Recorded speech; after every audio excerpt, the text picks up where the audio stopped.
There is a magical land where motorcycles exist not as transportation, but as divine religious artifacts, where design and performance coalesce to form remarkable beauty and unspeakable price tags. I'm, of course, talking about Italy. Today, I'd like to share with you my picks for the top 7 Italian motorcycles ever built. Not necessarily the fastest or the most exotic or the bikes that are guaranteed to delete a few zeros off your bank account, but the bikes that are historically significant, culturally iconic, and mechanically fascinating. But don't worry, most are pretty damn fast too. Turns out Italy does that pretty well. Without further ado, let's get into it.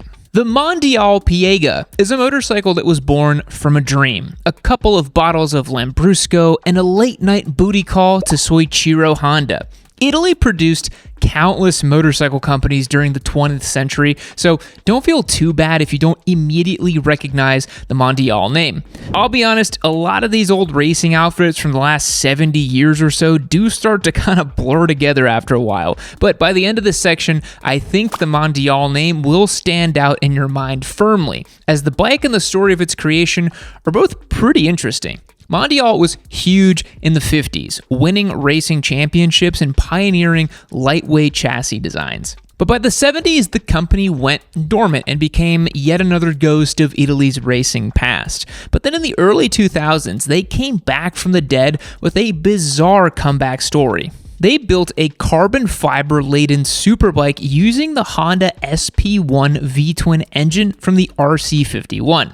Yes, that RC51. Italian chassis design in a 2000s Honda Superbike engine has a better combination ever existed. Honda is not really a company known for selling their engines to other manufacturers. They're very proud of them, let alone their flagship power plants. Legend has it the Mondial founders were old friends with Soichiro Honda and asked him very politely to purchase some engines, and he just said yes.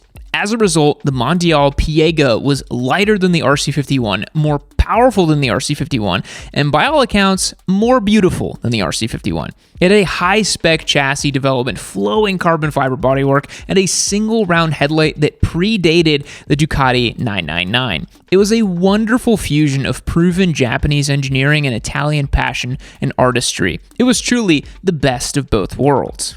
Next up is the Agusta F4, which was the company's symbolic return to form.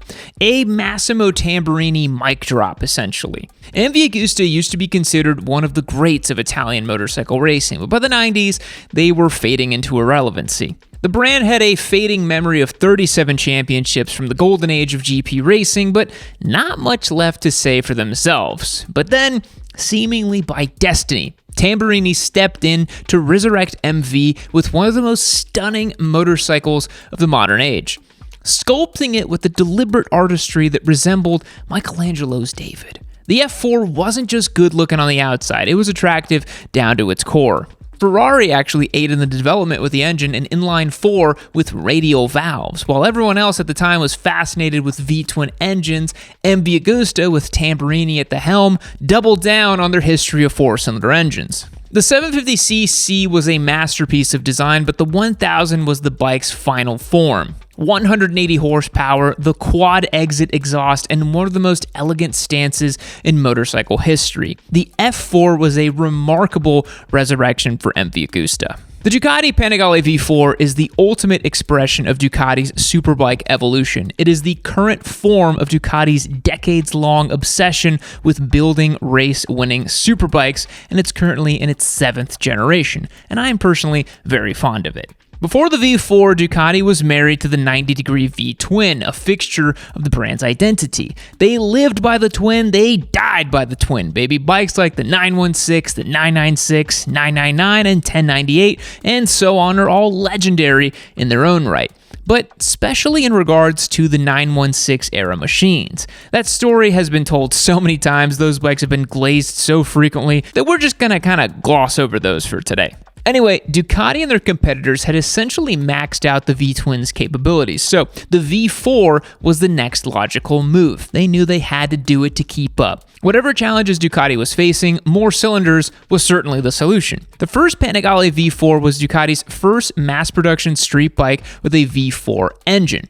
In case you didn't know, their first V4 was the Desmo Sedici they piloted in GP starting in 2003. This power plant found in the street bike was an 1103cc in the V4 and V4S. The 998cc's in the V4R is derived from Ducati's MotoGP program. Combining race-derived engineering with street bike usability and reliability is no easy feat, but Ducati did just that. The Panigale makes well over 200 horsepower and revs to the moon and sounds like an absolute monster. The bike is a true distillation of decades of superbike excellence, making track day riding feel nearly effortless thanks to its world-class electronics package. But that wasn't always the case. The early 2017 models were notoriously handfuls to ride, but the current 7th generation, having all those parts smoothed over, is just so nice and easy to ride. It's the culmination of everything Ducati's learned since the days of the 916. You can really feel the trickle down in the philosophy, the intention, the evolution,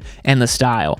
The Panigale V4 represents the past as much as it does the future, and it's the only Ducati that still has the Desmodromic valves on sale today, so that's gotta mean something.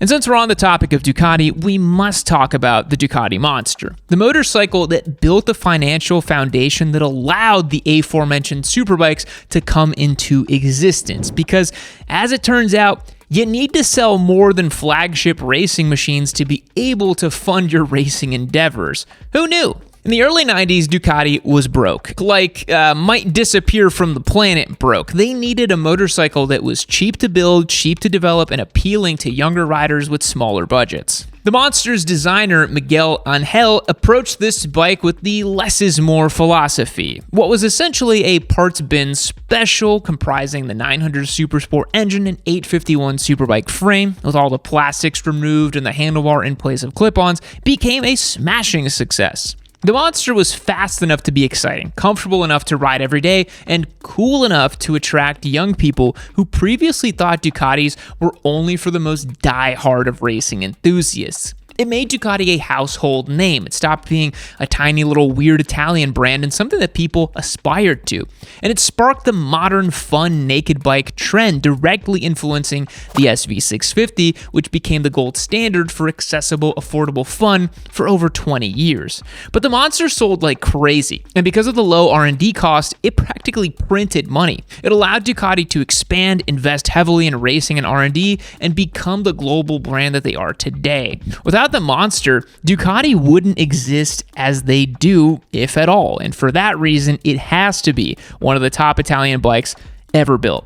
I've heard your cries. You say, Yam, you're just giving away motorcycles all the time. I want to see you give away other stuff too. That's why we've introduced the first ever Discord-only micro giveaways. Every other week, I'm going to be doing tires, jackets, helmets, gloves, anything I can think of that you would want for your ride. Pick a lucky person on Discord, and they're going to win some cool prizes. You have to sign up as a member on my website, yamidu.co, to get access for that. And December 26th is actually the last chance to get entered to win this Honda Hornet 750. Now, if none of that sounds good to you, head over to the website, pick up a hat, a hoodie, a t-shirt. Every dollar you spend will be an entry to win. We've got a bunch of great new designs that I'd love for you to go and check out. Head over to my website, yamidu.co. Now let's get back to the show. Now we're at the point of the video where we're going to flip the script on its head. Gotta keep you guys engaged, you know. The next bike is something totally different, but arguably more influential than any superbike, the Vespa 98. The first mass-produced Vespa. In 1946, Italy had just been depleted by World War II. Roads were destroyed, factories turned to rubble, and the economy was barely breathing. Piaggio, the company that used to build airplanes, needed a new product that post-war Italy could afford. A machine that was easy for men and women and maybe even children as well to operate without much technical training. So they created a simple, reliable, approachable little scooter called the Vespa, named after the Italian word for wasp. due to its unique little shape. And here's a fun bit of scooter trivia. One of the original scooter prototypes made by Piaggio was nicknamed the Paperino, which was the Italian name of Donald Duck due to its strange shape. I think we can all agree that they dodged a bullet with that one. The Vespa 98 had a step-through design, a steel monocoque frame that results in the distinct silhouette, and a petite, tiny 98cc engine. This was likely a result of Piaggio's history in aviation. The styling for the original Vespa was inspired by aircraft fuselages.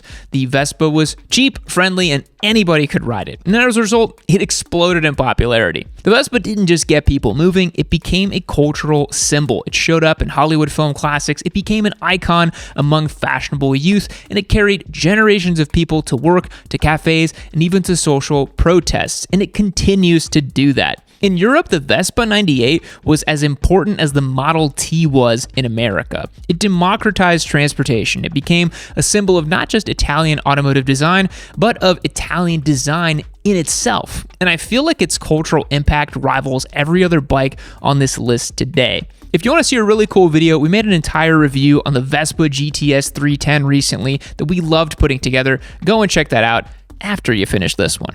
Sliding in next at 12,000 RPM is the Aprilia RS250, a bike that I'm dying to ride one day. It is absolutely on my bucket list of motorcycles, one of the greatest two-stroke race replicas ever made. I love this machine. In the 90s and early 2000s, Aprilia was the small bore racing brand. Their 125 and 250 GP bikes were dominating, ridden by future legends at the time as Valentino Rossi. Ever heard of him? The RS250 was their way of bottling that race-winning insanity and injecting it directly into the bloodstream of enthusiasts. Aprilia took Suzuki's legendary RGV 250 two-stroke V-twin engine, tuned it to the bleeding edge of combustion physics, stuffed it into one of the sharpest and lightest aluminum twin-spar frames ever built by man, and wrapped it up in fine Italian bodywork. This machine is just simply incredible. Aprilia modified the engine with a revised ECU and unique expansion chambers and an airbox to achieve a frightening near 70 horsepower from this bike. If you were to buy one of these bikes, the bill of sale just simply said, have fun and try not to die. This 250cc two-stroke racer weighed as much as a pan of baked ziti and had a near vertical power band. The RS250 was light, chaotic, beautiful, and dangerous, something every small race bike should be. Today, they are incredibly rare and collectible in the gray market import world for good reason. All right, the final bike on today's list, we have to mention it, is the Aprilia RSV4. This bike is not only one of the best sounding motorcycles ever built, but it also represents a major turning point for the Aprilia brand. Because before the RSV4, Aprilia's flagship was the RSV Mille, a bike that is classic in its own right, but it was powered by a Rotax engine that was pretty competitive in the V-twin era. Once the paddock began shifting to high-revving four-cylinders, Aprilia knew what they had to do. They needed their own engine, their own architecture, and their own identity. So, Aprilia built their first truly in-house superbike engine, a 65-degree V4 that was compact, blisteringly powerful, and whose exhaust sounded like God's gift to motorcycling. The engine was combined with a chassis that resulted in a new era of Aprilia racing. The RSV4 launched in 2009 and rewrote the rulebook for superbikes. It won the WSBK championship multiple times, beating out all of the giants of the day. It also birthed an entire family of motorcycles that likely wouldn't exist without the RSV4. Then, of course, there was the 210, and then the RS660, and now the RS457. Aprilia's middleweight and entry-level bikes trace their DNA back to the engineering they put in for the RSV4. That's why they feel like such a cut above many of their class competitors, because they share that core philosophy and DNA that made the RSV4 one of the best Italian motorcycles ever built.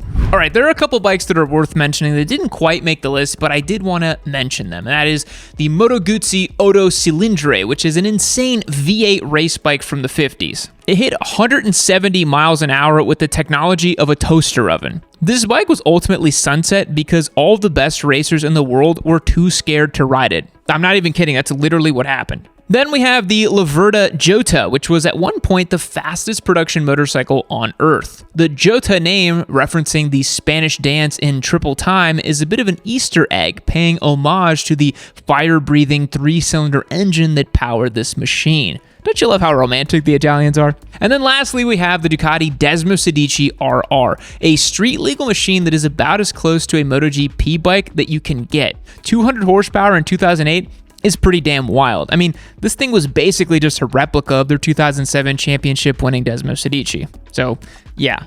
Well, there you have it, the top 7 Italian motorcycles ever built. I'm sure we've talked about closer to like 20 bikes today, but that's okay. That's how every story is told. Every bike is a stepping stone. These were bikes that resurrected brands, won races, became cultural icons, plus a scooter that practically rebuilt a continent. I think we can all say we're very grateful to Italy for not only their cuisine, but also their motorcycles. Grazie mille. Thanks so much for watching all the way to the end. I will catch you all in the next one. Fact, over 200 chemicals contribute to that new car smell. Goodbye.